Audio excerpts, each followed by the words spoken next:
Morning बच्चों, I am Rajendra Chhipa from Pragya academy Gangapur city. आज हम बात करते हैं प्रोपेन का संरूपणीय विश्लेषण।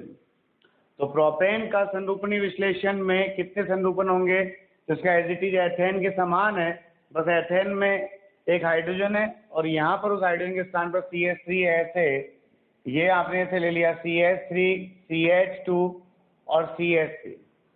इसको मान लिया मैंने फ्रंट कार्बन, इसको मान लिया मैंने बैक कार्बन। तो यहाँ पर इसके वही दो संरूपण बनते हैं। एक तो आता है ग्रस्त संरूपण। ग्रस्त में तो क्या आएगा, जैसे फ्रंट आगे वाला कार्बन, इस आगे वाले कार्बन से दो तो हाइड्रोजन जुड़ रहे हैं, एक CH3 जुड़ रहा है, तो ये CH3H और H। ग्रस्त का मतलब तो क्या होता है, जब आगे वाले कार्बन के हाइड्रोजन परमाणुओं को पीछे वाले कार्बन का हाइड्रोजन परमाणु पूर्णतः ढक ले, ऐसे। मतलब यहाँ थीटा का मान कितना डिग्री है? 0 डिग्री है, तो उसे हम कहते हैं ग्रस्त संरूपण। क्या कहते हैं? ग्रस्त संरूपण। तो प्रोपेन की जो मुख्य संरूपण है वो दो हैं, एक तो है ग्रस्त संरूपण और दूसरा है सांत्रित संरूपण। कौन सा है दूसरा? सांत्रित संरूपण है। तो पहला ले लिया हमने ग्रस्त, फिर इसको और घुमाया कितने डिग्री पर? 60 डिग्री पर क्लॉकवाइज। क्लियर है?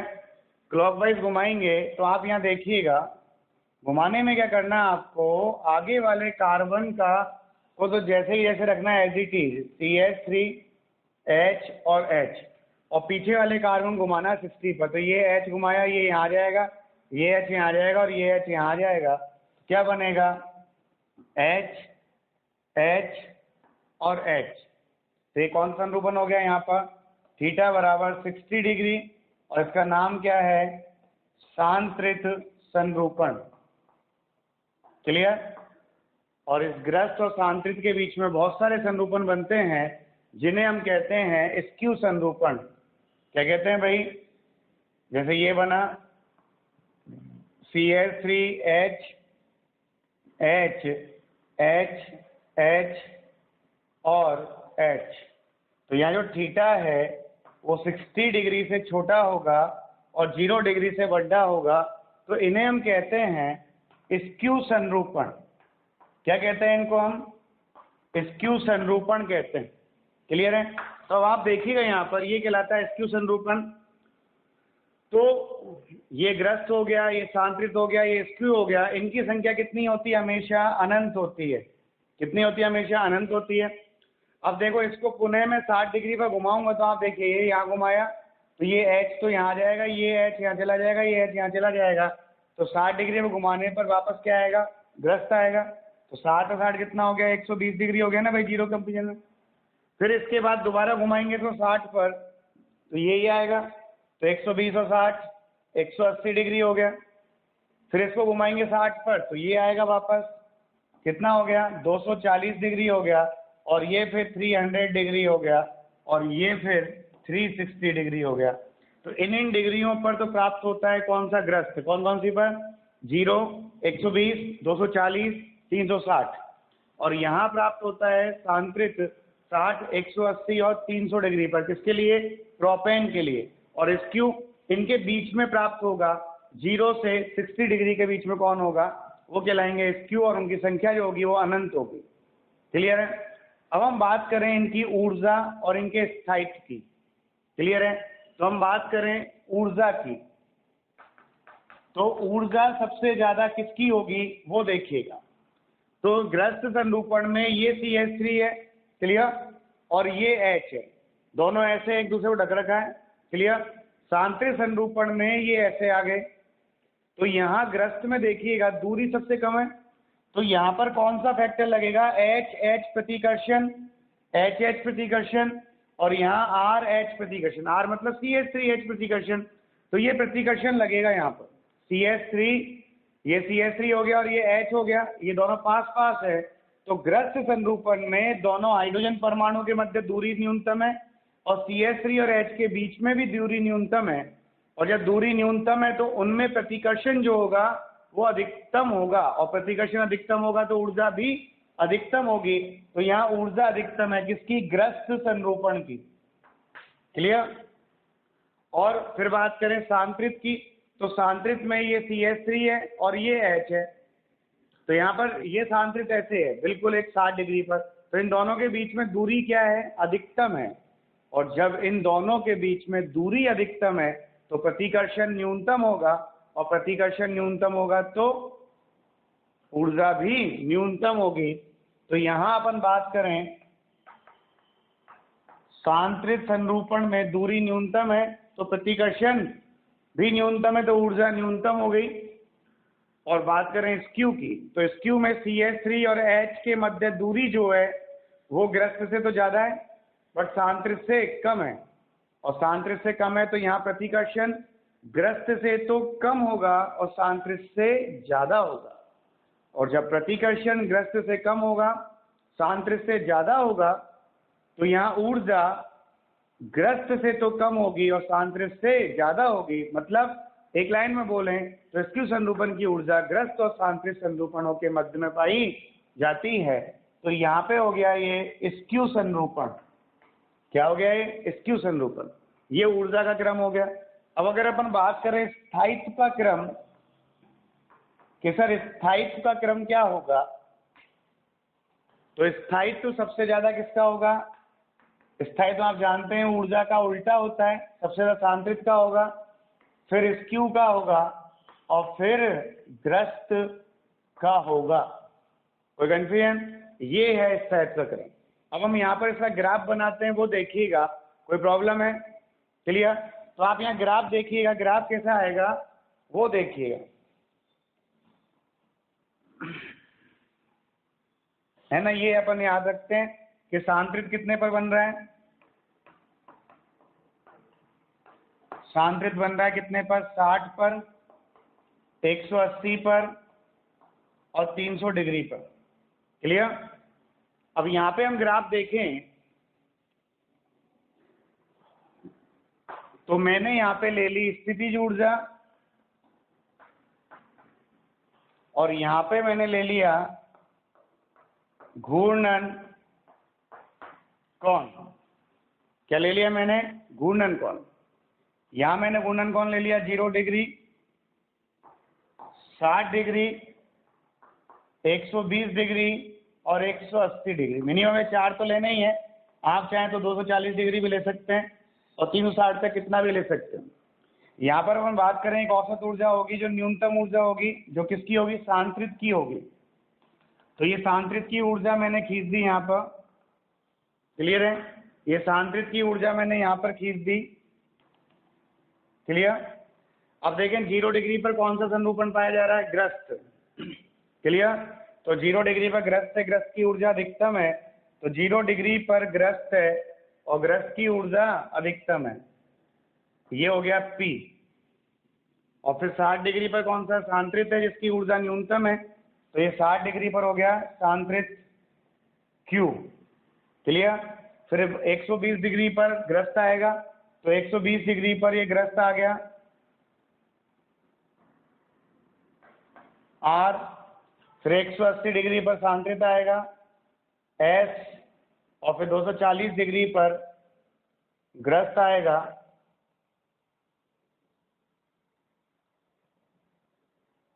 T। क्लियर? तो यहाँ पे अपन बात करें, ये अपन ने ले लिया यहाँ पर, इसको ग्राफ से मिलाएं अपन।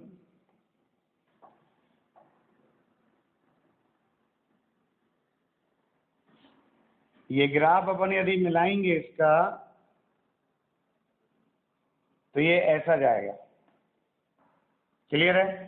तो यहाँ पर P, R और T जो है, P, R और T जो है वो तो बताते हैं किसको? ग्रस्त को, कि सर ये ग्रस्त संरूपण है। कौन सा संरूपण है? ग्रस्त संरूपण है। और Q एंड S जो बताते हैं आपके, वो बताएंगे किसको? सांत्रित को, कि सर ये सांत्रित संरूपण है। कोई कंफ्यूजन? तो ये ग्रस्त संरूपण है और ये सांत्रित संरूपण है, और इस ग्रस्त और इस सांत्रित के बीच में या इस स्थानांतरित और इस ग्रस्त के बीच में जो ये कंटिन्यूस लाइन आ रही है, सतत जो रेखा आ रही है, ये बता रही है आपके स्क्यू संरूपणों को जिनकी संख्या अनंत है। क्या है ये? अनंत है। यहाँ से लेके यहाँ तक पूरी लाइन पे स्क्यू है, ये पूरे इधर भी स्क्यू है, इधर भी स्क्यू है। बाकी मुख्य संरूपण तो ये P Q R S T वाले हैं जिन्हें हमने ग्रस्त और स्थानांतरित कहा। ये था प्रोपेन का संरूपणीय विश्लेषण। कोई प्रॉब्लम? अब हम लेते हैं ब्यूटेन का संरूपणीय विश्लेषण। अब हम बात करें बेटा ब्यूटेन का संरूपणीय विश्लेषण। तो ब्यूटेन मुख्यतः 4 संरूपणों में पाया जाता है: पूर्णग्रस्त, गॉस, आंशिक ग्रस्त और प्रतिस्थानांतरित संरूपण। अभी कैसे बनते हैं वो देखिएगा भाई। ब्यूटेन का फॉर्मूला होता है CH3 CH2 CH2 और CH3। हमें जब भी न्यूमेन बनाना होता है हम बीच वाला बॉन्ड लेते हैं।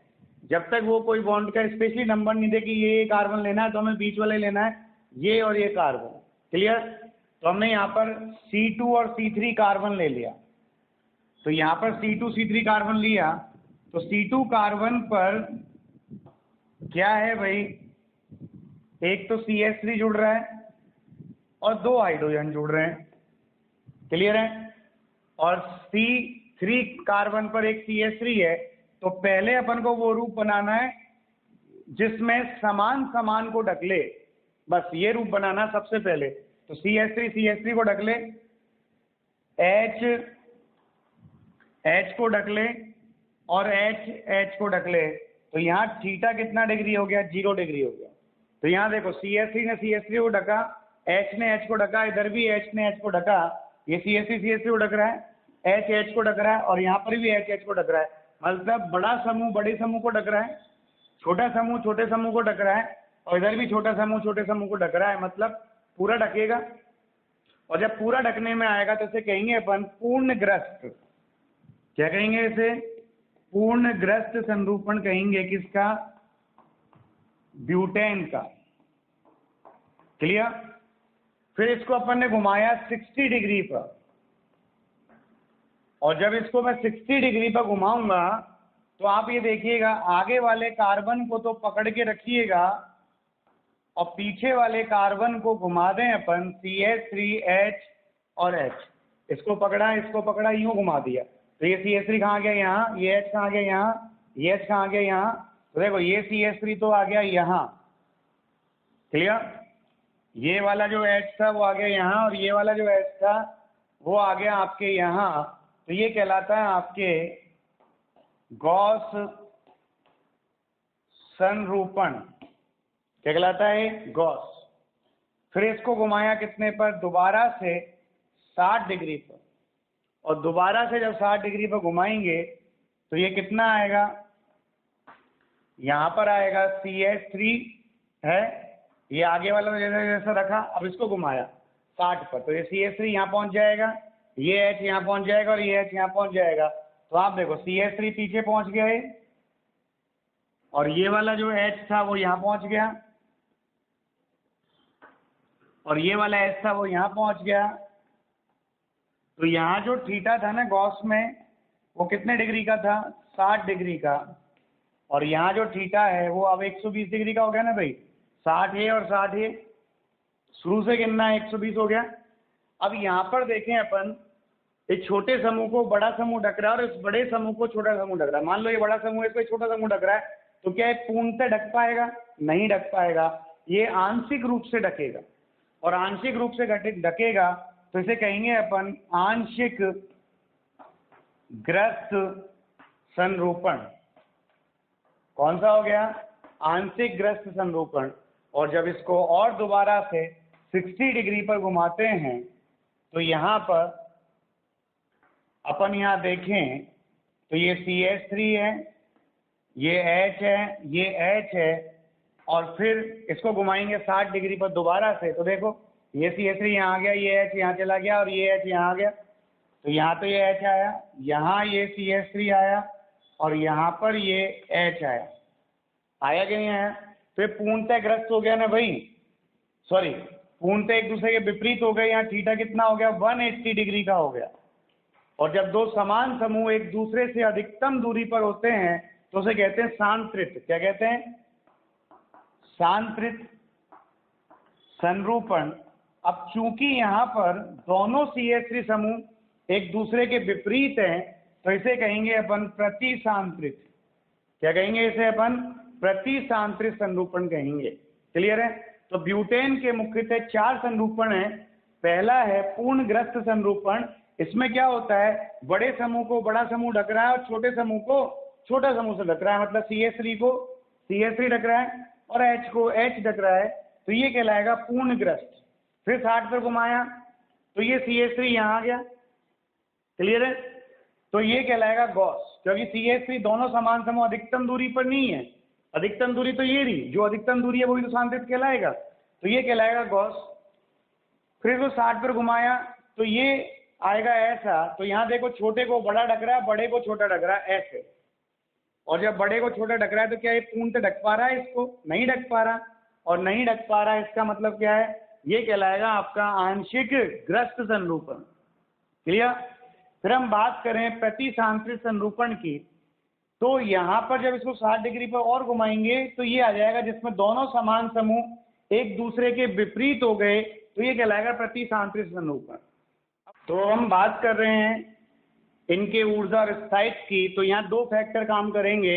एक तो है H प्रतिकर्षण और एक है R प्रतिकर्षण। इसको तो कहेंगे मरोड़ी विकृति और इसको कहेंगे वान डर वाल प्रतिकर्षण। तो यहाँ देखिएगा, पूर्णग्रस्त में दोनों CH3 समूह निकटतम है, सबसे पास है, मतलब न्यूनतम दूरी पर है, और ये दोनों H भी न्यूनतम दूरी पर है और ये दोनों H भी न्यूनतम दूरी पर है। तो यहाँ इनमें जो प्रतिकर्षण होगा, RR प्रतिकर्षण या HH प्रतिकर्षण, वो प्रतिकर्षण अधिकतम होगा, और जब वो प्रतिकर्षण अधिकतम होगा तो उसकी ऊर्जा भी अधिकतम होगी। क्या होगी? ऊर्जा भी अधिकतम होगी। तो सबसे अधिक ऊर्जा किसकी होगी? पूर्णग्रस्त की होगी। क्लियर? फिर देखो, यहाँ दूरी बढ़ गई, CH3 के बीच में बढ़ गई, H के बीच में बढ़ गई और H के बीच में बढ़ गई। यहाँ दूरी CH3 के बीच में तो बढ़ गई, लेकिन CH3 के पास में कौन आ गया? H आ गया। तो ये प्रतिकर्षण करेगा ना इसको, तो ये भी प्रतिकर्षित होंगे, ये भी होंगे, ये भी होंगे। लेकिन यहाँ पहले तो क्या था, इसमें CH3 प्रतिकर्षण था, यहाँ CH3H प्रतिकर्षण है, जो अपेक्षाकृत इसकी तुलना में कम होगा। क्या कहा मैंने? ये जो CH3H प्रतिकर्षण है वो CH3CH3 प्रतिकर्षण की तुलना में कम होगा, और CH3CH3 प्रतिकर्षण की तुलना में कम होगा। तो यहाँ आंशिक ग्रस्त संरूपण में प्रतिकर्षण जो होता है वो पूर्णग्रस्त की तुलना में कम होता है, तो इसकी ऊर्जा जो होगी वो पूर्णग्रस्त से कम होगी। तो यहाँ पर क्या है, आंशिक ग्रस्त की जो ऊर्जा है वो पूर्णग्रस्त से कम होगी। अब हम बात करें गॉस की और प्रतिसांत्रित की। तो प्रतिसांत्रित में दोनों CH3 समूह एक दूसरे से अधिकतम दूरी पर हैं, विपरीत हैं, ऐसे हैं। क्लियर? और अधिकतम दूरी पर, जबकि यहाँ पर थोड़ा सा पास है, तो यहाँ प्रतिकर्षण ज्यादा होगा और यहाँ प्रतिकर्षण कम होगा। तो जब गॉस में प्रतिकर्षण ज्यादा होगा, भाई गॉस में पास है ना दोनों CH3, तो प्रतिकर्षण क्या होगा? ज्यादा होगा, और जब प्रतिकर्षण ज्यादा होगा तो ऊर्जा भी ज्यादा होगी। तो गॉस की ऊर्जा प्रतिसांत्रित से अधिक होगी। तो गॉस की ऊर्जा प्रतिसांत्रित संरूपण से अधिक होगी। क्लियर? और ये प्रतिसांत्रित संरूपण से अधिक है किसकी ऊर्जा? गॉस की। और स्थायित्व, आप जानते हैं स्थायित्व क्या होता है? स्थायित्व जो होता है वो ऊर्जा के व्युत्क्रमानुपाती होता है। तो आप यहाँ देखिएगा, जिसकी ऊर्जा सर्वाधिक होगी स्थायित्व उतना ही कम होगा, और जिसकी ऊर्जा न्यूनतम होगी उसका स्थायित्व अधिकतम होगा। तो सबसे अधिक स्थायित्व किसका होगा? प्रतिसांत्रित का।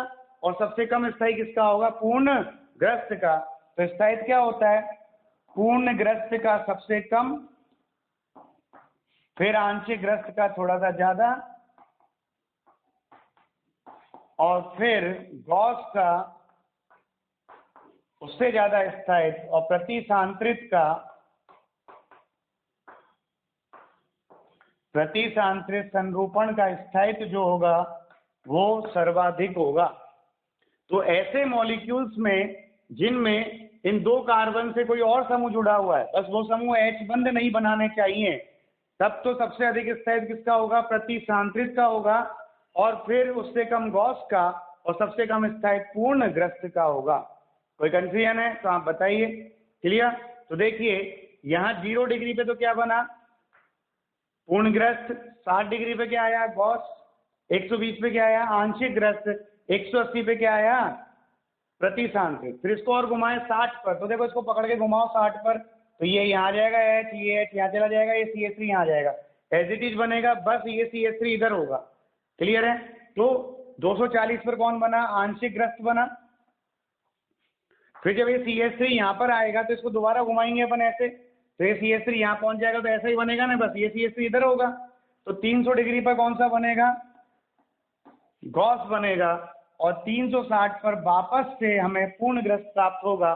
तो जो प्रतिसांद्रित संरूपण है ब्यूटेन के केस में वो एक ही प्राप्त होगा, और वो भी 180 डिग्री पर। यहाँ 60 डिग्री पर नहीं बनेगा एथेन और प्रोपेन की तरह। अब जो जितने भी आएंगे ब्यूटेन, पेंटेन, इन सब में जो प्रतिसांद्रित होता है, इसको हम सांद्रित कहते हैं, स्टेगर्ड कहते हैं, प्रतिसांद्रित कहते हैं इसको। तो ये ही आपके 180 पर ही बनेगा, अब 60 पर नहीं बनेगा। 60 पर तो केवल एथेन में और प्रोपेन में बनेगा। क्लियर है? कोई दिक्कत? चलिए अब हम इसका लेते हैं ग्राफिकल रिप्रेजेंटेशन, वो देखिएगा। अब देखिएगा ब्यूटेन का अपन बनाते हैं ग्राफ। तो आपको पता है कि पूर्णग्रस्त संरूपण 0 और 360 डिग्री पर मिलता है, गॉस संरूपण 60 डिग्री और 300 डिग्री पर मिलता है, आंशिक ग्रस्त संरूपण 120 डिग्री और 240 डिग्री पर मिलता है, और प्रतिसांद्रित संरूपण 180 डिग्री पर मिलता है।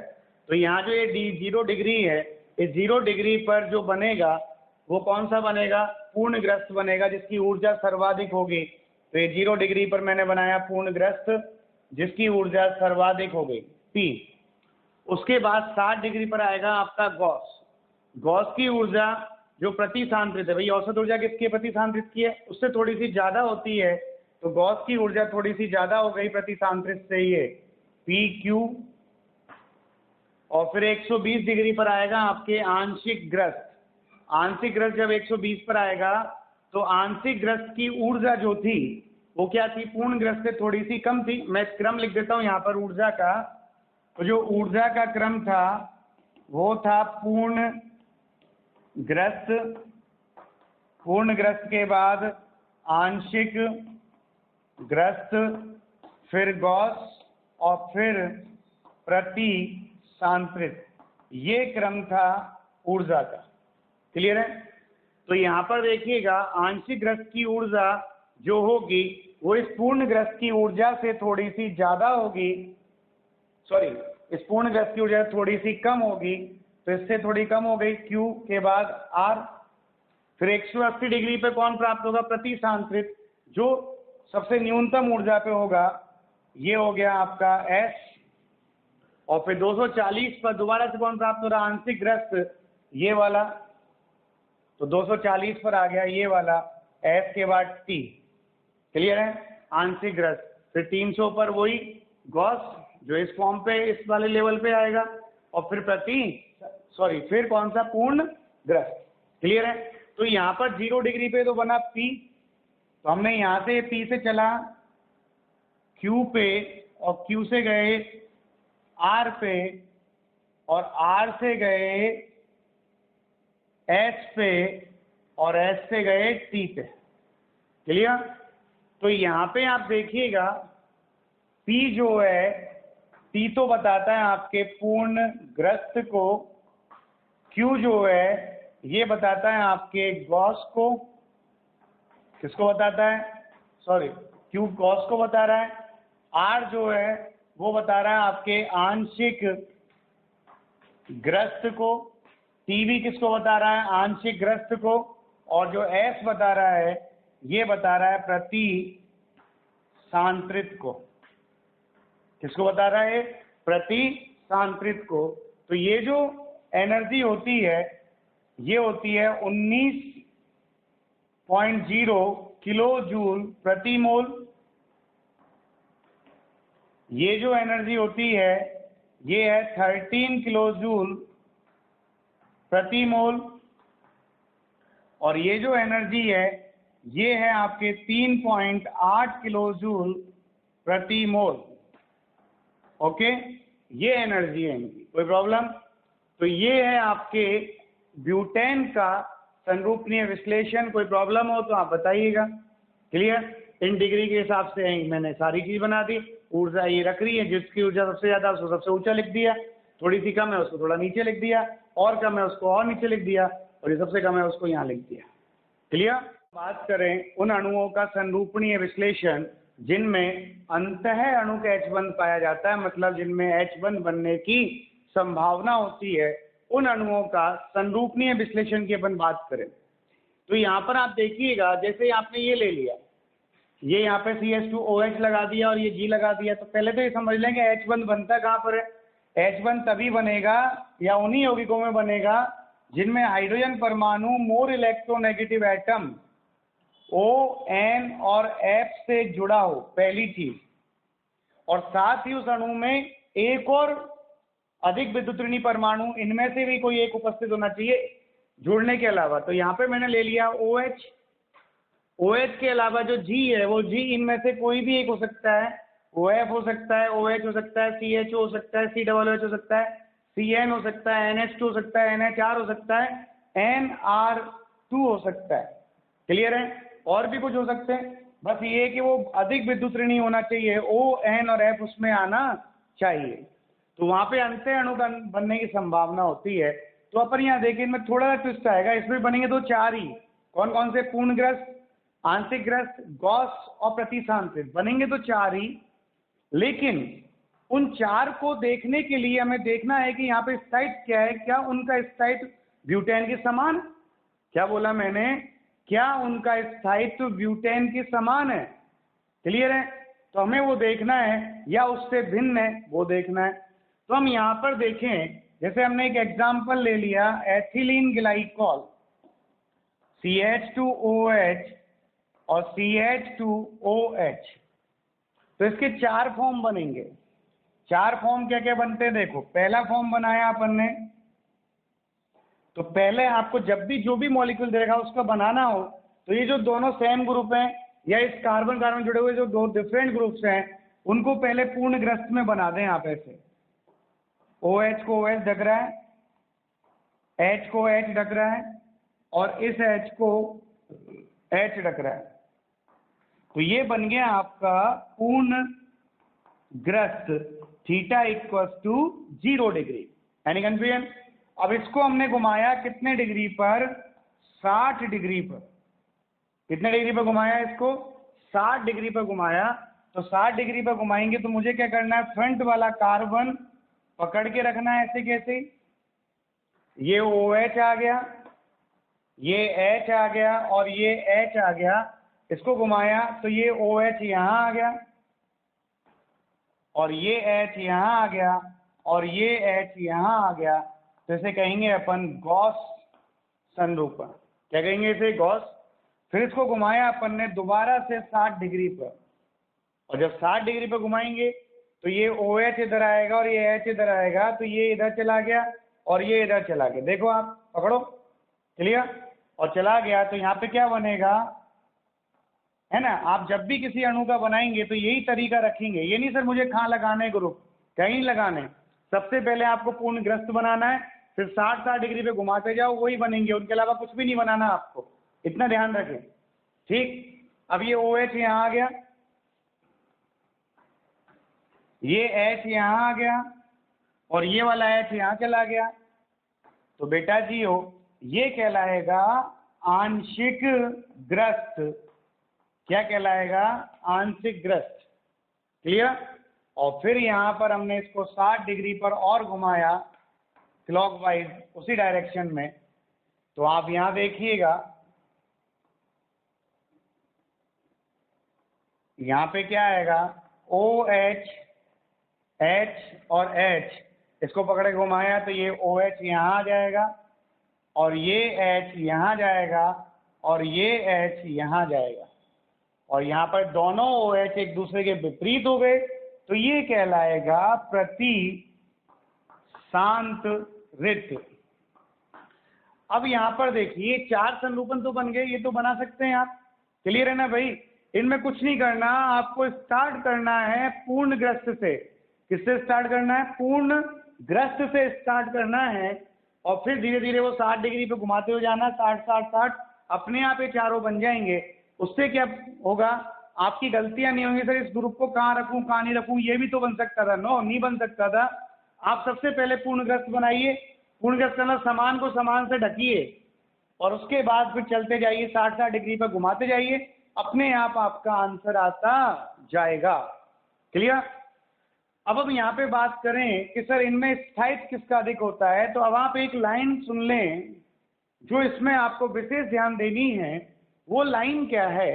वो लाइन है कि जिन अणुओं में अंतः अणु कैच बंध बनता है, क्या बोला मैंने? जिन अणुओं में अंतः अणु कैच बंध बनता है उनमें गॉस संरूपण प्रतिसांत्रित संरूपण की तुलना में अधिक स्थायी होता है। दोबारा सुनिएगा, क्या बोला मैंने? वे अणु जिनमें अंतः अणु कैच बंध बनता है, क्या बोला मैंने? वे अणु जिनमें अंतः अणु कैच बंध बनता है में गॉस संरूपण प्रतिसांत्रित संरूपण की तुलना में अधिक स्थायी होगा। क्योंकि देखो यहाँ पे H बंध नहीं बनेगा क्योंकि यहाँ पे प्रतिकर्षण है, तो इसमें प्रतिकर्षण होगा, इसमें प्रतिकर्षण होगा, तो यहाँ H बंध बनेगा ही नहीं। क्लियर है? और यहाँ सर्वाधिक प्रतिकर्षण है तो इसकी ऊर्जा जो है वो सर्वाधिक होगी। तो यदि अपन बात करें ऊर्जा, तो ऊर्जा प्रतिसांत्रित की ऊर्जा पूर्णग्रस्त की सर्वाधिक होगी, फिर होगी वही आंशिक ग्रस्त की, क्योंकि यहां पर भी ये है।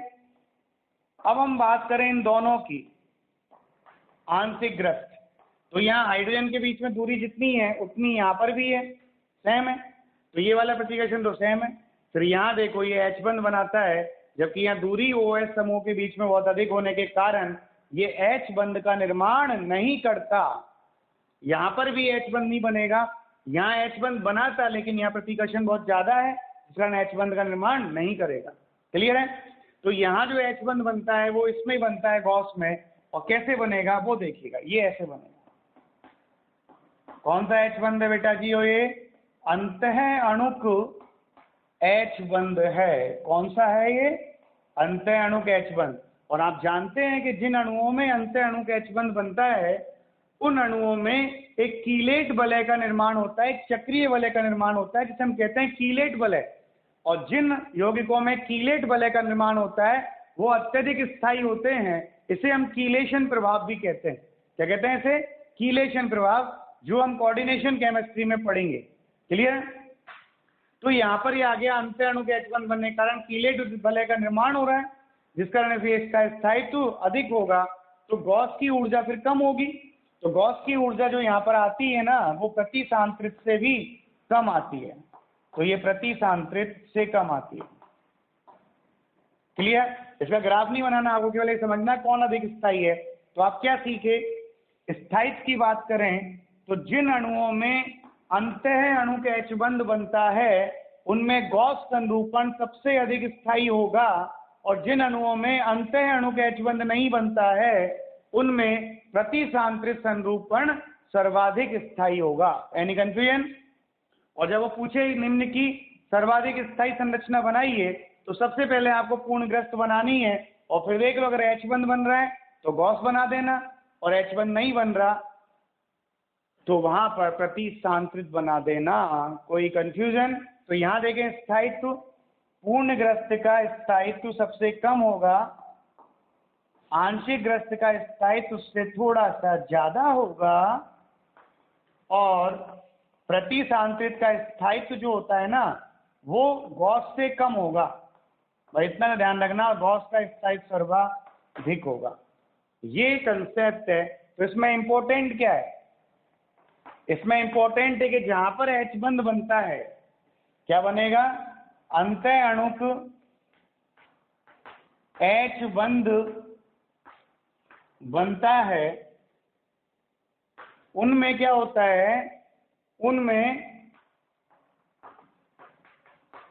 गॉस संरूपण प्रतिसांत्रित संरूपण से अधिक स्थायी होता है,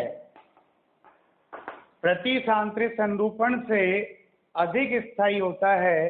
कोई कंफ्यूजन है देन आप मुझे बताएं, नहीं है तो ये खत्म हो गया संरूपणीय विश्लेषण। अब मान लो जैसे आपको कुछ भी दे दिया, जैसे ये अणु दे दिया, सपोज दैट कोई भी अणु दे दिया है ना, और कोई भी अणु दे दिया तो पूछेगा उसका कि अधिकतम स्थायी संरूपण क्या होगा। तो जैसे आपको ये अणु दे दिया, मान लो CH2OH, CH2 और CHO, ये अणु दे दिया, तो इसका गॉस बनाना है। तो गॉस में क्या होगा, H1 बनेगा ना भाई, H1 बनेगा। तो आप यहाँ देखिए OH HH, तो पहले बनाना था पूर्णग्रस्त। पूर्णग्रस्त में क्या था, ये दोनों H यहाँ पर आएंगे, H H को घेरेगा और बाकी जो ये दोनों समूह है वो एक दूसरे को घेरेंगे। अब इसको मैंने 60 डिग्री पर घुमा दिया, क्लियर, कितने डिग्री पर घुमा दिया, 60 पर। तो यहाँ क्या आएगा, ये देखो OH HH, ये CHO यहाँ पहुँच गया। मैं CHO को थोड़ा खोल के लिख दूँ, और ये H और ये H, ये कहलाता है गॉस। और ये ऐसे बनाना आपको हमेशा, ताकि गलती नहीं हो। फिर क्या होता है बहुत सी बार जब हम सीट में देखते हैं ऑप्शंस में, तो ग्रुप्स आस पास दिखते हैं, सर कौन सा बनेगा। आप कंफ्यूज ना हो, आप बना के देखिए, 1 मिनट लगेगा लेकिन आंसर परफेक्ट आएगा, तो प्रॉब्लम नहीं आएगी। तो क्या करना है आपको, सबसे पहले पूर्णग्रस्त बनाना है, फिर 60 डिग्री पर घुमाते जाना है, और जो गॉस आएगा उस गॉस को आपको यहाँ बनाना है। तो ये H1 बनेगा ना भाई, ये क्या है, अधिकतम स्थायी है, अधिकतम स्थायी हो गया। और जो ये पूर्णग्रस्त बना, पूर्णग्रस्त बनेगा, ये क्या होगा, न्यूनतम स्थायी होगा। क्या होगा, ये न्यूनतम स्थायी होगा। कोई कंफ्यूजन। ऐसे यदि आपको यहाँ पे मान लो ये एग्जांपल दे दिया, CH3 CHOH CHOH, इनमें से कोई एक ग्रुप ले लेता, वो यहाँ पे मान लो फ्लोरीन ले लिया और CH3, तो सबसे पहले तो आप क्या करेंगे, पूर्णग्रस्त बनाएंगे। किस पर, इस C2C3 बॉन्ड पर। तो आप यहाँ देखिएगा, इस पर एक तो CH3 है, एक OH है और एक H है। यहाँ पर भी CH3, तो CH3 को ढकेगा, H है तो H H को ढकेगा, और फिर OH की जगह F है तो ये F इसको ढक लेगा। तो ये तो हो गया पूर्णग्रस्त, ये तो क्या कहलाएगा, न्यूनतम स्थायी। और यहाँ पर जब इसको 60 डिग्री पे घुमा देंगे अपन, और 60 डिग्री पे घुमाएंगे तो क्या बनेगा बेटा जी, हो आप यहाँ देखिएगा, CH3, यहाँ H, और यहाँ ये OH आएगा। अब ये CH3 यहाँ पहुँच जाएगा, और ये F यहाँ पहुँच जाएगा, और ये H यहाँ पहुँच जाएगा। तो इनमें क्या बनेगा, H1 बनेगा ना भाई गॉस में। तो ये गॉस संरूपण क्या होगा, सर्वाधिक स्थायी होगा। तो इसे कहेंगे अपन अधिकतम स्थायी। अब बोलिए संरूपणीय विश्लेषण आया कि नहीं आया, ब्यूटेन और अदर कंपाउंड का। ये क्या है आपका H1। कोई प्रॉब्लम है तो बस 2 चीज ध्यान रखनी है, क्या, जिनमें H1 बनता है उनमें गॉस अधिक स्थायी है, और जिनमें H1 नहीं बनता उनमें प्रतिसांत्रित अधिक स्थायी होता है। कोई प्रॉब्लम है तो आप मुझे बताइए, नहीं है तो कोई दिक्कत नहीं। क्लियर। अब हम बात करेंगे चक्रीय यौगिकों में का संरूपणीय विश्लेषण, मतलब साइक्लोएल्केनों में संरूपणीय विश्लेषण। तो साइक्लोएल्केनों में अपन बात करते हैं 4 की, साइक्लोप्रोपेन की, साइक्लोब्यूटेन की, साइक्लोपेंटेन की और साइक्लोहेक्सेन की। हमें विस्तृत में जो पढ़ना है वो साइक्लोहेक्सेन पढ़ना है। अब हम इन चारों में देखें कौन अधिक स्थायी होगा, कौन अधिक स्थायी नहीं होगा। तो इनका जो स्थायित्व डिपेंड करता है वो कोणीय विकृति पर डिपेंड करता है। कोणीय विकृति कैसे, जैसे यहाँ पर जो ये कार्बन है वो sp3 संकृत है, सभी में सारे कार्बन sp3 संकृत है। और जब कार्बन sp3 संकृत है तो उसका जो एक्चुअल बंध कोण आएगा वो 109 डिग्री 28 मिनट आना चाहिए। कितना आना चाहिए, 109 डिग्री 28 मिनट आना चाहिए। तो यहाँ पर कौन आना चाहिए 109 डिग्री 28 मिनट, मतलब ऐसा आना चाहिए थोड़ा सा, और लेकिन ये आ रहा है ऐसा। क्लियर। तो आपने क्या करा, इसको घुमा दिया ना ऐसा भाई, इसको यूं कर दिया तो इसमें क्या आएगा, विकृति आ गई ने, तनाव आ गया ना भाई। क्या आ गया इसमें, तनाव। अपन जो वास्तविक स्थिति होनी चाहिए वो नहीं हो रही, उसको घुमा रहे हैं, पकड़ के रख रहे हैं अपन यूं 60 डिग्री पर, और पकड़ के रख रहे हैं 60 डिग्री पर, तो इसमें क्या आएगा, तनाव आएगा, एक विकृति आएगी। उस विकृति को हम कहते हैं कोणीय विकृति, और इसी विकृति को कहते हैं अपन वलय विकृति। क्या बोलते हैं बेटा, वलय विकृति, रिंग स्ट्रेन बोलते हैं। जिसको कैसे निकालते हैं, उसको निकालने का तरीका होता है सैद्धांतिक कोण माइनस वास्तविक कोण बट्टे 2। तो सैद्धांतिक कोण कितना है, 109 डिग्री 28 मिनट। यहाँ वास्तविक कोण 60 है, यहाँ 90 है, यहाँ 108 है, और यहाँ 109 डिग्री 28 मिनट है। तो जो सबसे ज्यादा कोणीय विकृति आएगी वो किसमें आएगी, साइक्लोप्रोपेन में आएगी। किसमें आएगी, साइक्लोप्रोपेन में आएगी। तो सबसे ज्यादा कोणीय विकृति साइक्लोप्रोपेन में होती है, क्लियर है। और सबसे कम जो कोणीय विकृति होगी वो साइक्लोहेक्सेन में होगी, जो कितनी होगी, 0 होगी। क्यों, क्योंकि साइक्लोहेक्सेन में जो बंद कोण होता है वो वास्तविकता में 109 डिग्री 28 मिनट का होता है, जिसके कारण साइक्लोहेक्सेन की वलय में कोई भी वलय विकृति या कोणीय विकृति नहीं पाई जाती। तो सर्वाधिक कोणीय विकृति साइक्लोप्रोपेन में, उससे कम साइक्लोब्यूटेन में, और उससे कम साइक्लोपेंटेन में, और सबसे कम साइक्लोहेक्सेन में। ये कोणीय विकृति का वो है। और आप जानते हैं विकृति जितनी ज्यादा होगी स्थायित्व उतना ही कम होगा, और स्थायित्व जितना कम होगा, तो देखिए यहाँ पर साइक्लोप्रोपेन का स्थायित्व सबसे कम है, उससे ज्यादा फिर साइक्लोब्यूटेन का आएगा, फिर साइक्लोहेक्सेपेंटेन का आएगा, और सबसे अधिक स्थायी किसका आएगा, साइक्लोहेक्सेन का आएगा। तो क्लियर है। इन चक्रीय युग्मों के स्थायित्व की व्याख्या कर सकते हैं हम संरूपणों की, जो किसके बेस पे आएगी, कोणीय विकृति के बेस पे। और कोणीय विकृति कैसे निकालते हैं, आप सबसे पहले निकालिएगा वहाँ संकरण कौन सा है, संकरण का पूरा सैद्धांतिक कोण आ जाएगा। जैसे sp3 संकरण है तो 109 डिग्री 28 मिनट आ गया। फिर वास्तविक कोण आपको दिख ही रहा है यहाँ पर 60 डिग्री है, तो 109 डिग्री में से क्या करेंगे अपन, 60 डिग्री घटाएंगे बट्टे 2, तो ये आ जाएगा आपके कोणीय विकृति का मान। और कोणीय विकृति का मान जितना अधिक होगा स्थायित्व उतना ही कम होगा। कोई कंफ्यूजन? अब तक आपने पढ़ा वलयी संरचना हो गया, साइक्लो एल्केनों में कौन अधिक स्थायी होगा, तो साइक्लो एल्केनों में सबसे अधिक स्थायी साइक्लोहेक्सेन होगा, और सबसे कम स्थायी साइक्लोप्रोपेन होगा। क्लियर। अब हम पढ़ते हैं साइक्लो एल्केन का संरूपणीय विश्लेषण। तो जनरली साइक्लो एल्केन के 4 संरूपण पाए जाते हैं, एक कुर्सी, एक अर्ध कुर्सी, नौका और विकृत नौका। लेकिन यहाँ मुख्यतः 2 पढ़ेंगे, कुर्सी और नौका संरूपण। क्लियर है। तो साइक्लोहेक्सेन के 2 संरूपण है मुख्यतः, कौन कौन से भाई, अपन यहाँ कह दें कि मुख्यतः 2 संरूपण है किसके, साइक्लोहेक्सेन के। क्लियर। पहला होता है कुर्सी संरूपण,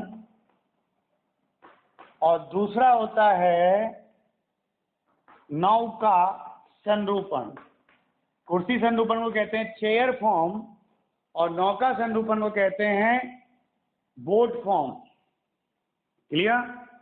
तो यहां हम बात करें चेयर फॉर्म की और बोट फॉर्म की, तो हम सबसे पहले बनाते हैं कुर्सी संरूपण को। किसको बनाते हैं हम सबसे पहले, कुर्सी संरूपण को बना रहे हैं। तो आप यहाँ देखिएगा कुर्सी संरूपण में क्या आता है, ये ऐसे होता है कुर्सी संरूपण। क्लियर। इस कुर्सी संरूपण में कार्बन की 2 वैलेंसी तो यही है। अब यहाँ जो हाइड्रोजन होते हैं वो 2 तरीके से होते हैं, एक अक्षीय स्थितियों पर और एक निरक्षीय स्थितियों पर। तो अब पहले अपन अक्षीय स्थितियां सीखते हैं, फिर निरक्षीय। ये टॉपिक और भी आगे अभी आएगा, लेकिन आप पहले यहाँ सीख लें बनाना कि कैसे सीखेंगे।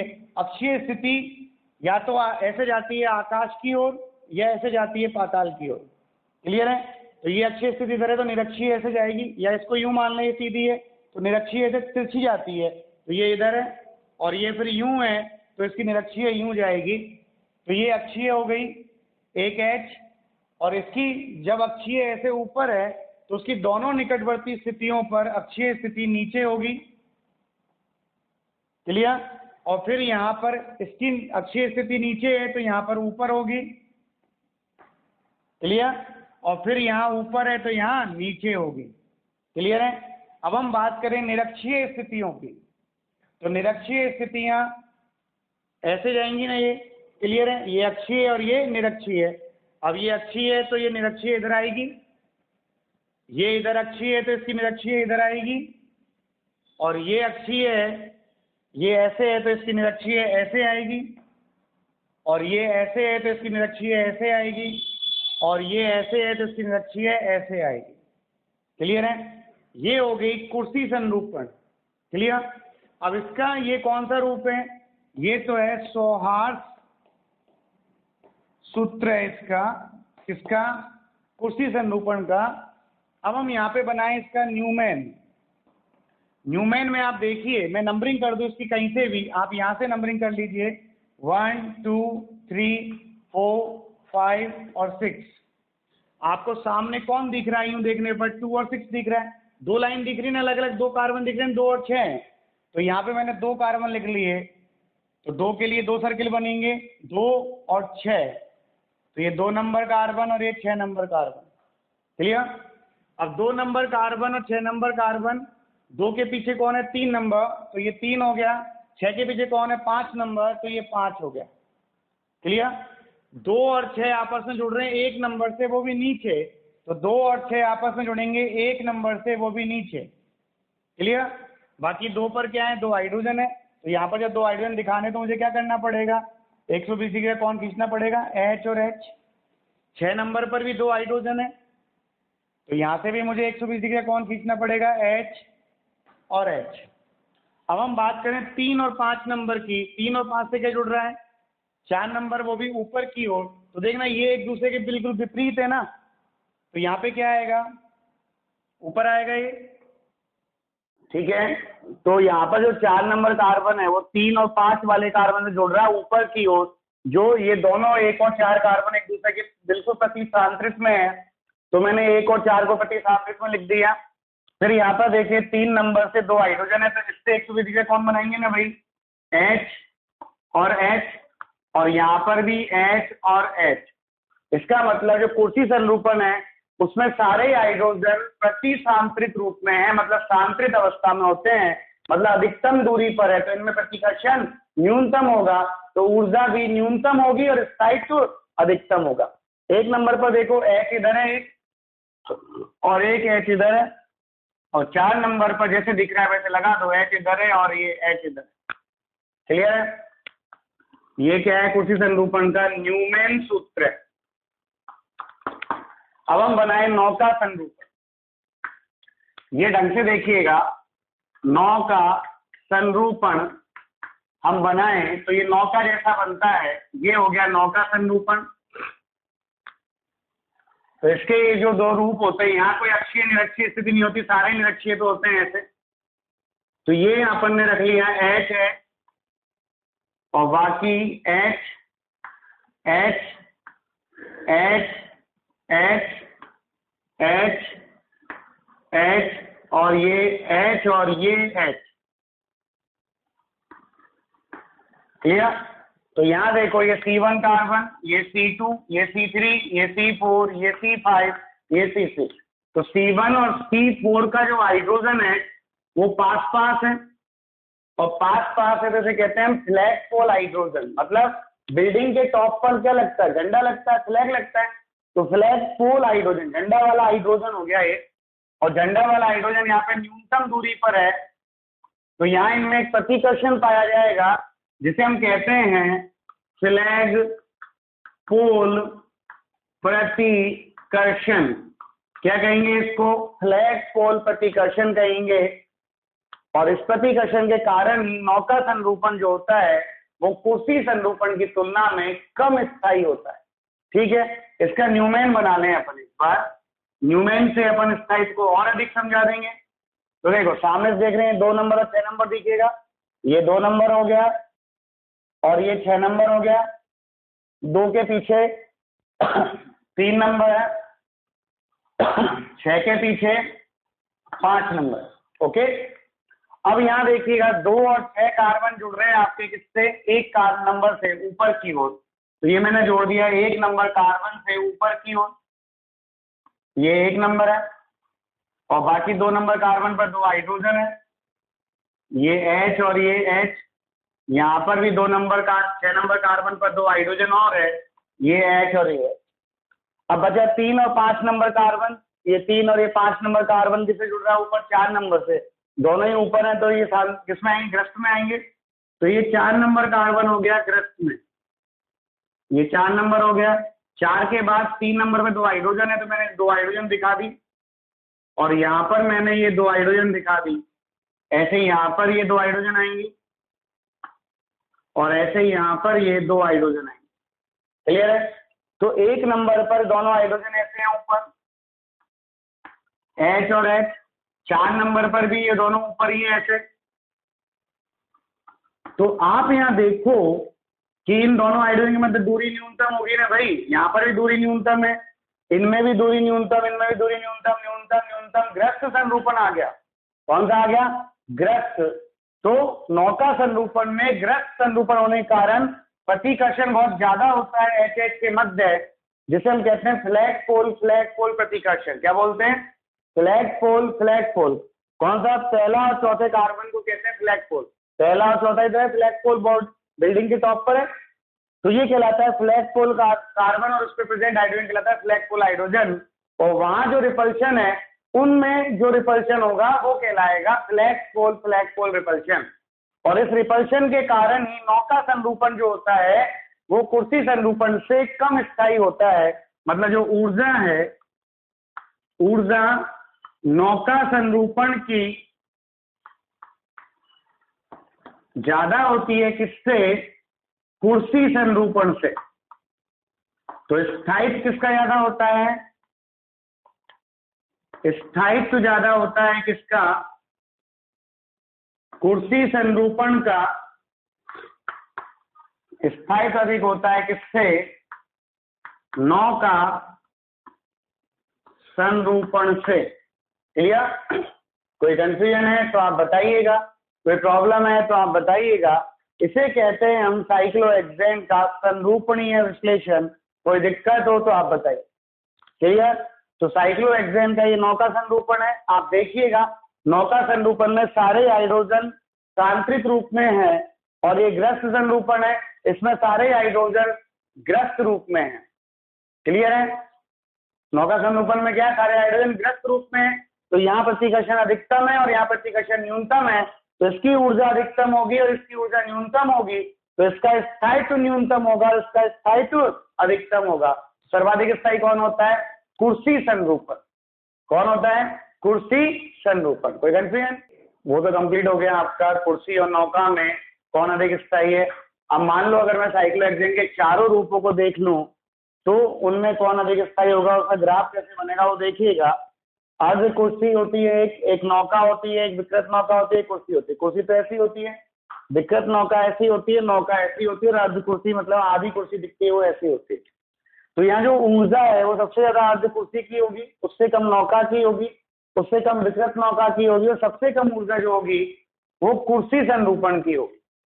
और स्थायित्व उसका उल्टा होगा, सबसे अधिक कुर्सी संरूपण होगा, फिर विकृत नौका होगा, फिर नौका होगा, और सबसे कम स्थायी जो होगा वो अर्ध कुर्सी होगा। उसका अपन ने ग्राफ बनाया। ये देखिए पी कुर्सी संरूपण सबसे कम ऊर्जा वाला है और सबसे अधिक ऊर्जा वाला है आपके अर्ध कुर्सी। फिर आ गए अपन विकृत नौका पर, और फिर विकृत नौका के बाद आएंगे अपन नौका पर। क्लियर है, जो थोड़ी सी ज्यादा ऊर्जा की है। फिर वापस विकृत नौका आएगी, फिर नौका आएगी, सॉरी विकृत नौका, उसके बाद क्या आएगी, अर्ध कुर्सी। क्या आएगी, अर्ध कुर्सी। और अर्ध कुर्सी के बाद आएगी कुर्सी संरूपण। तो ये चित्र आपको याद रखना है। यहाँ इसकी जो ऊर्जा होती है अर्ध कुर्सी की वो 45 किलो जूल पर मोल होती है, नौका की जो होती है 28 होती है, और विकृत नौका की जो होती है वो 23 होती है। कोई कंफ्यूजन है तो आप बताइए, कोई प्रॉब्लम है तो। क्लियर। ये खत्म हुआ साइक्लोहेक्सेन का संरूपणीय विश्लेषण। ये आपको एडिशनल में याद रखना और कुछ भी नहीं करना, क्योंकि ये आपके राजस्थान बोर्ड में नहीं है, ओनली फाउंडेशन में, नीट में और जेई में। ठीक है, तो ये केवल नीट और जेई में है, लेकिन ये जो ग्राफ है ये ग्राफ आपके राजस्थान बोर्ड में भी है और सब में ही है। क्लियर। कोई प्रॉब्लम है तो आप बताइए। ठीक है, चलिए अब हम बात करते हैं साइक्लोहेक्सेन में अक्षीय और निरक्षीय हाइड्रोजन। क्लियर है। तो आप देखिएगा कैसे होते हैं अक्षीय और निरक्षीय हाइड्रोजन। ये साइक्लोहेक्सेन के हम कुर्सी संरूपण लेने, केवल नौका नहीं लेनी। अब केवल जो अधिकतम स्थायी है वो लेना है। क्लियर है? तो आप यहाँ देखिएगा, अक्षीय हाइड्रोजन तो हमेशा कहाँ जाते हैं, ऊर्ध्वाधर वाले होते हैं, या तो ऊपर होंगे या नीचे होंगे। और दो निकटवर्ती स्थितियों पर अक्षीय स्थितियां एक दूसरे के विपरीत होती है। ये मान लो ऊपर है, तो ये दोनों स्थितियों पर हाइड्रोजन जो होंगे अक्षीय है वो नीचे होंगे, A4 अक्षीय। क्लियर? और जब ये यहाँ पर नीचे है तो ये ऊपर होगा अक्षीय, और ये भी ऊपर होगा अक्षीय, और ये कहाँ होगा, नीचे होगा निरक्षीय। क्लियर? तो ये तो हो गए अक्षीय स्थितियां हैं सारी की सारी। ये भी अक्षीय है, इसकी अक्षीय ऊपर है तो इसकी दोनों पास वाली स्थिति पर नीचे होगी। यहाँ नीचे तो यहाँ ऊपर होगी, यहाँ पर भी ऊपर होगी, और यहाँ ऊपर है तो यहाँ नीचे होगी, विपरीत होती हैं एक दूसरे के। तो ये तो हो गई अक्षीय स्थितियां। ये तो कौन सी है आपके, अक्षीय हाइड्रोजन है। अब हम बात करें निरक्षीय हाइड्रोजन की, तो निरक्षीय देखो कैसे, ये अक्षीय हो गया तो ये निरक्षीय ऐसे जाएगा यूं, ये HE का मतलब निरक्षीय है, इक्वाटोरियल। और ये जैसे यूं है तो ये यूं जाएगा HE। भाई ये साइक्लोहेक्सेन है यूं, तो इसकी यूं है तो ये देखो, ये तो अक्षीय होगी और ये निरक्षीय होगी। और ये यूं है तो ये अक्षीय हो गई और ये निरक्षीय यूं जाएगी। इसकी निरक्षीय यूं जा रही है और इसकी निरक्षीय यूं जा रही है, ये ध्यान रखना। क्लियर है? ये यूं आ रही है और ये यूं जा रही है। और जब इसकी निरक्षीय यूं है तो इसकी भाई यूं नीचे जा रही है ना, तो ये कहाँ जाएगी, ऊपर। क्लियर है? तो हमेशा ध्यान रखना, दो निरक्षीय स्थितियां जो होती है निकटवर्ती वो एक दूसरे के विपरीत होती है। ये ऊपर की ओर है तो ये कहाँ जाएगी, नीचे की ओर। ये नीचे की ओर है तो ये कहाँ जाएगी, आपके ऊपर की ओर। और ये ऊपर की ओर है तो ये कहाँ जाएगी, आपके नीचे की ओर। क्लियर? ये हो गई आपके निरक्षीय हाइड्रोजन। कौन से हो गए भाई, निरक्षीय हाइड्रोजन।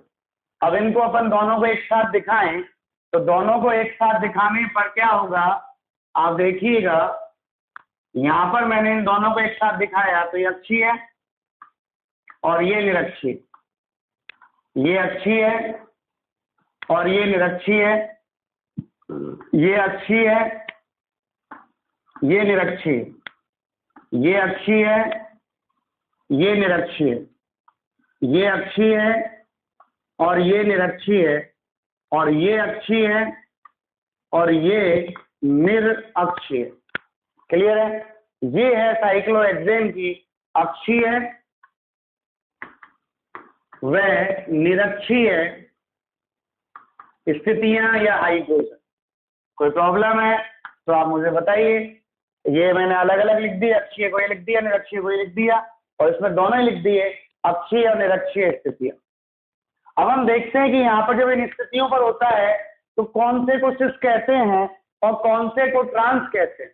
तो आप यहाँ देखिएगा, अपन बात करें यहाँ साइक्लोहेक्सेन ले लें और एक साइक्लोहेक्सेन की बड़ी बले बना देते हैं अपन, और उसमें अपन देखें ज्यामिति अपन कैसे देंगे। यदि ये कुर्सी संरूपण आ रहा है तो क्यों, सिंपल वाले में तो कोई दिक्कत ही नहीं था भाई, इस वाली साइक्लोहेक्सेन में कोई दिक्कत ही नहीं है ना। जो दोनों एक और दिख रहे हैं वो सिस है और विपरीत दिख रहे हैं वो ट्रांस है। लेकिन यहाँ थोड़ा सा टेढ़ा है, और जो टेढ़ा है वही मेरा है। यही बात समझ में, कुरकुरे खाओ और जान जाओ। तो आप देखिएगा यहाँ पर क्या आएगा, ये अक्षीय आ गया और ये निरक्षीय आ गया। अब यहाँ पर कुछ भी जोड़ सकता है, इसलिए मैंने ए और ई लिखा केवल। अब इसका अक्षीय ऊपर है तो इसका अक्षीय नीचे होगा, और निरक्षीय दोनों के ऊपर होंगे इनके, तो ये इसका नीचे जा रहा है। और यहाँ पर अक्षीय नीचे है तो अक्षीय ऊपर, इसका भी अक्षीय ऊपर, और निरक्षीय नीचे और निरक्षीय नीचे, और इसका अक्षीय नीचे और निरक्षीय ऊपर। क्लियर है?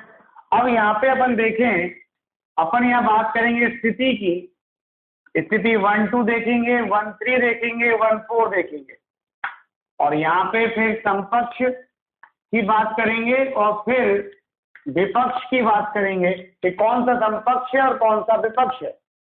अभी ये साइक्लोहेक्सेन को आप यूं मान लो, ठीक है ना भाई। तो ये वाला अगर मैं इसको C1 कार्बन दे दूं, इसको C2 इसको दे लो, इसको दे लो C2, C3, C4, C5, C6। बाकी नंबरिंग जहाँ प्रतिस्थापी होगा वहीं से स्टार्ट करनी है। आपने नामकरण में पढ़ा था ना भाई नोमेनक्लेचर में। तो अगर वो यहाँ पर उपस्थित है तो यहाँ 1 हो जाएगा, ये 2 हो जाएगा। 2 पास वाली स्थितियों को 1 और 2 कहेंगे, और 1 छोड़ के कहेंगे तो 1 और 3 कहेंगे, और इसको 1 और 4 कहेंगे, इसको भी 1 4 कहेंगे, इसको भी 1 4 कहेंगे, और इसको भी 1 4 कहेंगे। इन दोनों को 1 2 कहेंगे, इन दोनों को 1 2 कहेंगे, इन दोनों को 1 2 1 2 1 2। क्लियर है ना? बस आप जहाँ से नंबरिंग स्टार्ट करें वहां देख लीजिएगा। अब अपन देखें 1 और 2 पर, ये 1 पर अक्षीय यूं है भाई। अगर मैं इसको भले को यूं मान लूं तो इसकी अक्षीय यूं है और निरक्षीय यूं है, और इसकी अक्षीय जो है वो यूं है और निरक्षीय ऊपर है। तो दोनों अक्षीय स्थितियां कहाँ जा रही हैं? एक दूसरे के विपरीत जा रही हैं। और विपरीत का मतलब क्या होता है? विपक्ष होता है। अक्षीय अक्षीय मतलब विपक्ष होगा। इक्वाटोरियल देखिएगा, है ना, इसकी इक्वाटोरियल कहाँ जा रही है? नीचे जा रही है। और इसकी निरक्षीय स्थिति कहाँ जा रही है? ऊपर जा रही है ना भाई। तो ये क्या होगा? ये भी विपक्ष होगा, इक्वाटोरियल इक्वाटोरियल। अब यदि एक अक्षीय पे और एक निरक्षीय को, ये और ये वाली स्थिति देखें तो देखो ये अक्षीय ऊपर जा रही है, और इसकी ये अक्षीय हो गई और ये निरक्षीय होगी। निरक्षीय भी कहाँ जा रही है? ऊपर जा रही है। तो दोनों ही पास जाएंगे ना भाई, और दोनों ही पास जाएंगे तो क्या कहलाएगा? वो समकक्ष। तो ये तो हो गया 1 और 2 पर समकक्ष स्थिति। ठीक है। फिर हम यहाँ पर देखें 1 3 की बात करें। किसकी बात करें? 1 और 3 की बात करें तो ये 1 ले लीजिए, ये 3 ले लीजिए, या इसको 1 मान लीजिए, इसको 3 मान लीजिए। इस पर देखो दोनों अक्षीय एक ही ओर जा रही हैं और दोनों निरक्षीय एक ही ओर जा रही हैं। तो वो क्या कहलाएंगे? दोनों अक्षीय पर हैं तो सिस, और दोनों निरक्षीय पर हैं तो भी सिस। लेकिन यदि मैं एक अक्षीय की बात करूं भाई, इसको 1 मान लेते, 3 हो गया ना। अब एक अक्षीय की बात करूं और एक निरक्षीय की बात करूं तो अक्षीय नीचे जा रही है, निरक्षीय ऊपर जा रही है। कभी मिलेंगी क्या? नहीं मिल सकती। तो क्या कहलाएंगे? आपके विपक्ष। क्लियर? फिर यहां पर देखिए आप 1 4 की बात करें। ये 1 और ये 4। तो 1 पर देखिए अक्षीय कहां पर आ रहा है? नीचे। यहां अक्षीय कहां आ रहा है? ऊपर। दोनों अपोजिट में जा रहे हैं, और अपोजिट में जा रहे हैं तो अक्षीय अक्षीय पे क्या हो गया? ट्रांस हो गया। फिर अपन बात करें निरक्षीय की। ये निरक्षीय यूं जा रहा है और ये निरक्षीय यूं जा रहा है। दोनों एक दूसरे के विपरीत जा रहे हैं, और विपरीत जा रहे हैं तो निरक्षीय निरक्षीय पे होता तो भी ट्रांस होता। लेकिन यदि अपन बात करें 1 पर अक्षीय और 4 पर निरक्षीय है तो दोनों ऊपर ही जा रहे हैं ना भाई। ये क्या होगा? समकक्ष होगा। तो बस ये स्थिति आपको याद रखनी है। कोई प्रॉब्लम है तो आप बताइए। अपन हम यहाँ पर लेते हैं एग्जाम्पल। क्लियर ना भाई? ये तो देखो 1 2 पर 1 पर अक्षीय और 2 पर भी निरक्षीय, दोनों ऊपर जा रही हैं तो समकक्ष हो गया। 1 पर अक्षीय 2 पर अक्षीय विपरीत है। 1 पर निरक्षीय और 2 पर निरक्षीय विपरीत है तो विपक्ष हो गया। फिर 1 पर अक्षीय और 3 पर अक्षीय दोनों एक ही दिशा में जा रही हैं तो समकक्ष हो गया। 1 पर निरक्षीय और 3 पर निरक्षीय दोनों एक ही दिशा में जा रही है नीचे की ओर, तो वो भी क्या हो गया? समकक्ष हो गया। और 1 पर अक्षीय और 3 पर निरक्षीय, अक्षीय और निरक्षीय, निरक्षीय कहा जा रहा है नीचे और ये कहा जा रहा है ऊपर, तो क्या हो गया? ट्रांस हो गया। ऐसे 4 पर ले लें 1 और 4। 1 पर अक्षीय और 4 पर अक्षीय विपरीत है तो ट्रांस हो गया। 1 पर निरक्षीय और 4 पर निरक्षीय विपरीत है तो ट्रांस हो गया। और 1 पर अक्षीय और 4 पर निरक्षीय एक ही ओर जा रहे हैं तो सिस हो गया। क्लियर? कोई प्रॉब्लम? अब जैसे आपको वहां पे बस ये देगा कौन सा है, सिस है या ट्रांस है। आपको ये दे दिया यहां पर, ये एमी दे दिया, एमी फॉर मैथिल, और यहां पर ये एमी दे दिया। तो ये 1 और 2 हो गया। 1 पर एमी अक्षीय पर है, 2 पर निरक्षीय पर है। अक्षीय निरक्षीय कौन सा हो गया? सिस हो गया। क्या हो गया भाई? सिस हो गया। आपने ऐसे ये ले लिया, मान लो यहां पर एमी ले लिया और यहां पर एमी ले लिया, एमी फॉर मैथिल। ये अक्षीय पर है तो 1 2 3 4, 4 पर भी अक्षीय, 1 पर भी अक्षीय और 4 पर भी अक्षीय। क्या हो गया? ट्रांस हो गया, विपक्ष हो गया। क्लियर? आपने ऐसे ये ले लिया, मान लो ये ले लिया, यहाँ पे ले लिया एथिल और यहाँ पे ले लिया एमी, तो बच दूसरा क्या बच गया, एच एच बच गया ना भाई। ठीक है ना, आप ऐसा इसको दिखाना चाहो तो दिखा सकते हो, नहीं तो कोई दिक्कत नहीं है।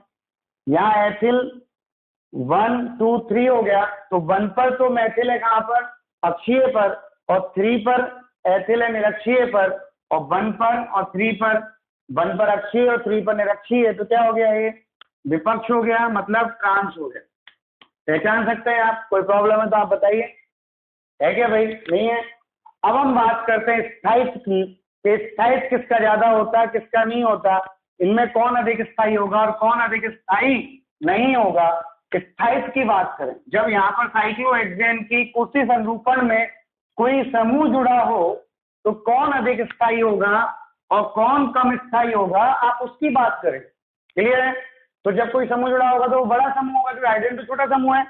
तो यहाँ पर अपन बात करें कि जब बड़ा समूह निरक्षीय स्थिति पर होता है तो यह अक्षीय स्थिति की तुलना में, अक्षीय स्थिति की तुलना में अधिक स्थायी होगा, अधिक स्थायी होगा। क्लियर, अक्षीय स्थिति की तुलना में अधिक स्थायी होगा। तो अपन यहां बात करें कि सर एक बार तो ये प्रेजेंट है कहां पर, अक्षीय पर एमी, और एक बार मैंने यहां ले लिया एमी को निरक्षीय पे ले लिया। अब आपसे पूछे कौन अधिक स्थायी होगा, तो ये निरक्षीय वाला अधिक स्थायी होगा। क्लियर है, क्या कहा मैंने, जब बड़ा समूह निरक्षीय स्थिति पर है तो वो अधिक स्थायी होगा किसकी तुलना में, अक्षीय स्थिति की तुलना में। क्यों, क्योंकि निरक्षीय स्थिति पर प्रतिकर्षण न्यूनतम होता है। क्या बोला मैंने, निरक्षीय स्थिति पर प्रतिकर्षण न्यूनतम होता है। आप यहां देखें, जैसे आपने ये ले लिया, मान लो आपने यहां ले लिया ईटी, एथिल होता है ईटी, और आपने ये यहां ले लिया ईटी, तो ये निरक्षीय पर है एथिल, ये अक्षीय पर है, कौन अधिक स्थायी होगा, निरक्षीय वाला। कौन अधिक स्थायी होगा, निरक्षीय वाला। क्लियर, फिर यहां पर अपन बात करें कि आपने ये दो ले लिए, एक तो ले लिया एमी और एक ले लिया ईटी, और एक ही ले लिया आपने एमी और एक ही ले लिया आपने ईटी। क्लियर है, ये दो ले लिए। तो यहां पर देखो बड़ा समूह कौन है, मैथिल और एथिल में बड़ा एथिल है। तो यहां देखो एथिल कहां पर है, निरक्षीय पर, यहाँ एथिल कहां पर है, अक्षीय पर। तो कौन अधिक स्थायी होगा, निरक्षीय वाला। तो यदि इसको फर्स्ट कह दूं, इसको सेकंड कह दूं, तो जो स्थायित्व होगा वो स्थायित्व फर्स्ट का अधिक होगा सेकंड से। क्या कहा मैंने, स्थायित्व फर्स्ट का अधिक होगा सेकंड से। कोई कंफ्यूजन, क्लियर, क्योंकि सेकंड में क्या है, ईटी अक्षीय पर और ये निरक्षीय पर है। अब मान लो एक एग्जांपल ऐसा देते हैं आपको, एक एग्जांपल ऐसा देते हैं आपको,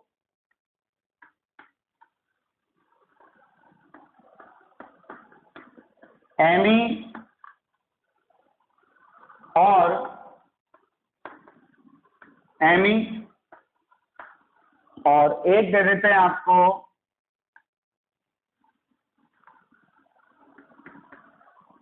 एमी और एमी। तो यहाँ ये दोनों अक्षीय पर हैं और ये दोनों निरक्षीय पर हैं, कौन अधिक स्थायी होगा, निरक्षीय वाला। आपको ये तीन स्ट्रक्चर देते हैं, मान लो यहाँ पे दे दिया है एमी, एमी, इधर इक्वाटोरियल पे दे दिया एमी और एमी, और इधर आपके एक इक्वाटोरियल पर दे दिया और एक एक्सियल पर दे दिया एमी और एमी। ये सी हो गया, ये डी हो गया, ये ए हो गया। तो हम बात करें किसकी, स्थायित्व की, स्थायित्व की बात करें तो यहाँ देखो दोनों निरक्षीय पर हैं, यहाँ एक निरक्षीय पर है, यहाँ दोनों अक्षीय पर है। तो सबसे अधिक स्थायी कौन होगा, निरक्षीय वाला, तो बी सर्वाधिक स्थायी होगा, फिर आएगा सी और सबसे कम स्थायी होगा ए। बात समझ में आई? क्या बोला मैंने, जब साइक्लोहेक्सेन पर कोई बड़ा समूह जुड़ा हो तो वो निरक्षीय स्थिति पर अधिक स्थायी होगा बजाय अक्षीय स्थिति की। क्लियर? चलिए देखें हम साइक्लोहेक्सेन में स्लीपिंग। तो इसमें स्लीपिंग का मतलब है इसको 180 डिग्री पे घुमाना। तो साइक्लोहेक्सेन की वलय को जब मैं 180 डिग्री पे घुमाता हूं तो क्या फर्क पड़ता है, हमेशा ध्यान रखना, जब साइक्लोहेक्सेन को मैं 180 डिग्री पे घुमाऊंगा तो जितनी भी अक्षीय स्थितियां होंगी वो सभी निरक्षीय स्थितियों में बदल जाएंगी और जितनी भी निरक्षीय स्थितियां होंगी वो सभी अक्षीय स्थितियों में बदल जाएंगी। क्या कहा मैंने, क्या कहा मैंने, सुनिएगा आप ढंग से, कि जब मैं साइक्लोहेक्सेन के कुर्सी संरूपण को 180 डिग्री पर घुमाऊंगा, घुमाना तो बताएंगे किस तरह से घुमाना है, लेकिन आप पहले कंसेप्ट समझ लें कि जब मैं साइक्लोहेक्सेन के कुर्सी संरूपण को 180 डिग्री पर घुमाऊंगा तो जितनी भी अक्षीय स्थितियां हैं वो निरक्षीय में कन्वर्ट होंगी और जितनी भी निरक्षीय स्थितियां हैं वो सारी की सारी अक्षीय स्थिति में कन्वर्ट होंगी। क्लियर है? कोई प्रॉब्लम? तो अक्षीय कहां चली जाएगी, निरक्षीय में, और निरक्षीय कहां चली जाएगी, अक्षीय में। जैसे ये है, इसको 180 पे घुमाएंगे तो ये ऐसे हो जाएगा, तो ये अक्षीय बन गई और ये निरक्षीय हो गई। पहले अक्षीय था, अब ये क्या हो गई, निरक्षीय। क्लियर? तो यहां पर हमेशा ध्यान रखना कि जब भी हम साइक्लोहेक्सेन वलय को 180 डिग्री पर घुमाते हैं तो अक्षीय स्थिति निरक्षीय में कन्वर्ट हो जाती है। जैसे हम इसको देखें, यूं घुमाएं इसको 180 पर, यूं घुमा रहे हैं। क्लियर? अब घुमाने पे आप इसको C1 दे दो, C2, C3, C4, C5, C6। क्या कर रहे हैं अपन, इसको पकड़ो और इसको पकड़ो, यूं घुमा रहे हैं। तो 4 नंबर कार्बन यहाँ चला जाएगा और 1 नंबर कार्बन यहाँ आ जाएगा। बनेगा तो ऐसे ही ना भाई, 180 पे घुमाइए आप, तो 180 पे आप इसको यूं घुमा रहे हैं। क्लियर है? क्लॉकवाइज डायरेक्शन में पकड़ो, इसको पकड़ो, देखो ये गया और ये घूमा, तो 1 नंबर यहाँ पहुंच गया, 4 नंबर वहां पहुंच गया। तो आप यहाँ देखिएगा, यहाँ पे क्या आएगा, ये 1 नंबर आ गया और ये 4 नंबर आ गया। 1 नंबर पर एमी अक्षीय पे था, अब यहाँ पर एमी जो होगा वो निरक्षीय पे होगा, और यहाँ 4 नंबर पर अक्षीय पे था, यहाँ पर भी क्या होगा, ये निरक्षीय पर होगा। क्लियर? तो घुमाने से क्या फर्क पड़ा, ये कम स्थायी था और ये अधिक स्थायी हो गया। तो आप देखिए आपने कैसे घुमाया इसको, यूं घुमाया, तो यूं घुमाया, देखो C1 कार्बन भी जा रहा है, C2 साथ में जा रहा है, C3 भी जा रहा है, तो ये C2 हो गया ना भाई, ये C3 हो गया, ये C4, ये C5 और ये C6 हो गया। घुमा के देख लो आप, पकड़ो इसको, और ये पकड़ा तो देखो ये C1 जा रहा है, C2 भी जा रहा है, साथ में C3 भी जा रहा है, और ये C4 ऊपर पहुंच गया, C1 यहाँ पहुंच गया, C2 यहाँ पहुंच गया, C3 यहाँ पहुंच गया, C4 यहाँ पहुंच गया, C5 यहाँ, C6 यहाँ। क्लियर? ये है 180 डिग्री पर फ्लिपिंग। क्लियर? अब एक फ्लिपिंग आप यूं कर सकते हैं 180 डिग्री पर, ऐसे इस बल्ले को यूं पकड़ के यूं घुमा दे। यहाँ तो अपन यूं घुमा रहे, यूं पकड़ रहे हैं दोनों सिरों को और यूं घुमा रहे, और यहाँ हम यूं घुमा, कैसे घुमा रहे हैं हम, यूं घुमा रहे हैं। क्लियर है? तो देखो ये जैसे अक्षीय था, ये निरक्षीय था, ये अब अक्षीय पे आ गया, ये निरक्षीय पे आ गया मुद्दा। तो आप इसको यूं घुमा रहे हैं, मतलब 1 2 3 4 5 और 6 यूं घुमाएंगे तो कुर्सी उल्टी हो गई। देखो आप कुर्सी कैसी हो गई, उल्टी, ऐसे हो गई।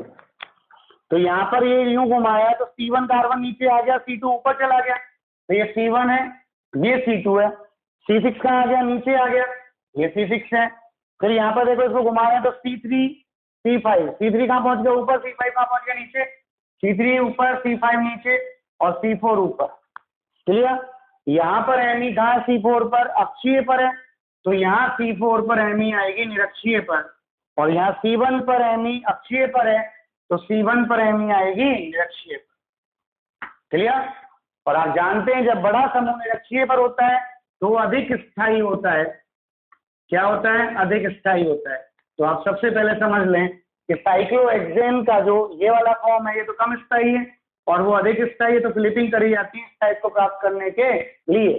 तो यहाँ पर जब मैं फिलिपिंग करूंगा तो फिलिपिंग दो तरह से होगी, एक ये वाली, इसको पकड़ के यूं, मतलब ये मेरे दोनों हाथ है, मैंने इसको यूं ले लिया तो आए तो उस स्थिति में, लेकिन ये वाला हाथ जो यहाँ था वो यहाँ पहुंच गया ना भाई, और ये वाला हाथ जो यहाँ था वो यहाँ पहुंच गया।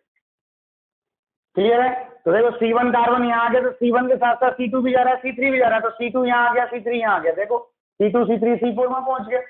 और फिर एक चीज ध्यान रखनी है कि जब फिलिपिंग करते हैं तो अक्षीय स्थितियां निरक्षीय में और निरक्षीय स्थितियां अक्षीय में बदलती हैं। कोई कंफ्यूजन? चलिए, ये था स्टीरियोकेमिस्ट्री। कोई प्रॉब्लम तो आप बताइएगा। अब आपके बच रहे हैं एनोमेरिक कार्बन और एरिथ्रियोज और थ्रियोज आइसोमर, उनको अभी लेते हैं 5 मिनट में और फिर देखिएगा। अब हम बात करते हैं एरिथ्रियोज एंड थ्रियोज आइसोमर की। ये लास्ट टॉपिक आपका स्टीरियोकेमिस्ट्री का, और वो देखिएगा ढंग से कैसे आता है। तो एरिथ्रियोज और थ्रियोज में क्या होता है, जैसे आपने एक कंपाउंड ले लिया CH3 CH Br CH Br और C2H5, तो यहाँ पर सबसे पहले आप देख लें कि दोनों कायरल कार्बन क्या है आपके, डिफरेंट है। क्लियर है? लेकिन यहाँ डिफरेंट में भी क्या है, ये दो ग्रुप सेम है, HH एंड Br। तो एरिथ्रियो का मतलब क्या होता है? एरिथ्रियो का मतलब होता है जैसे आपने ले लिया CH3 और CH3 C2H5 सॉरी, तो यहाँ पे क्या बचा आपके Br और H बचा।